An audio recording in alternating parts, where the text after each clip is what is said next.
اعوذ باللہ من الشیطان الرجیم بسم اللہ الرحمن الرحیم۔ ان احادیث مبارکہ میں نبی پاک صلی اللہ علیہ وسلم نے اسلام اور ایمان کے بارے میں گفتگو فرمائی ہے۔ حضرت عبداللہ بن عمر رضی اللہ تعالیٰ عنہ سے روایت ہے کہ رسول اللہ صلی اللہ علیہ وسلم فرمایا، اسلام کی بنیاد 5 چیزوں پر قائم کی گئی ہے۔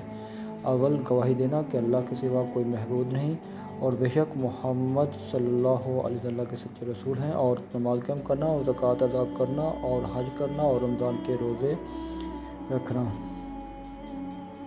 حضرت ابو ہریرہ رضی اللہ تعالیٰ عنہ سے روایت ہے، نبی کریم صلی اللہ علیہ وسلم نے فرمایا کہ ایمان کی 60 سے کچھ اوپر شاخیں ہیں اور حیا بھی ایمان کی ایک شاخ ہے۔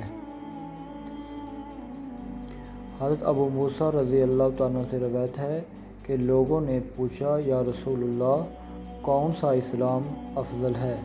تو نبی کریم صلی اللہ علیہ وسلم نے فرمایا، وہ جس کے ماننے والے مسلمانوں کی زبان اور ہاتھ سے سارے مسلمان سلامتی میں رہیں۔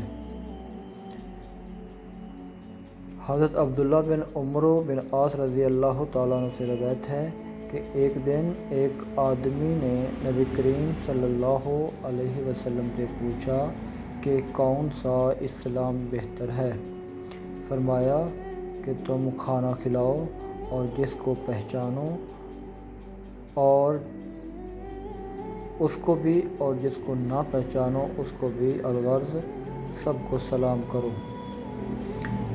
حضرت انس رضی اللہ تعالیٰ عنہ سے روایت ہے کہ نبی کریم صلی اللہ علیہ وسلم نے فرمایا، تم میں سے کوئی شخص ایماندار نہ ہوگا جب تک اپنے بھائی کے لیے وہ نہ چاہے جو اپنے نفس کے لیے چاہتا ہو۔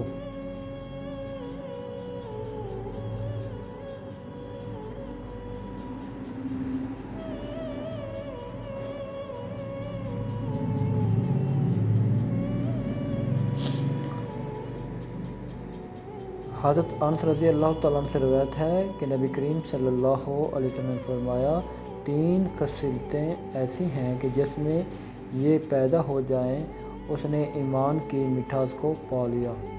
اول یہ کہ اللہ اور اس کا رسول اس کے نزدیک سب سے زیادہ محبوب بن جائیں۔ دوسرے یہ کہ وہ کسی انسان سے محض اللہ کی رضا کے لیے محبت رکھے۔ تیسرے یہ کہ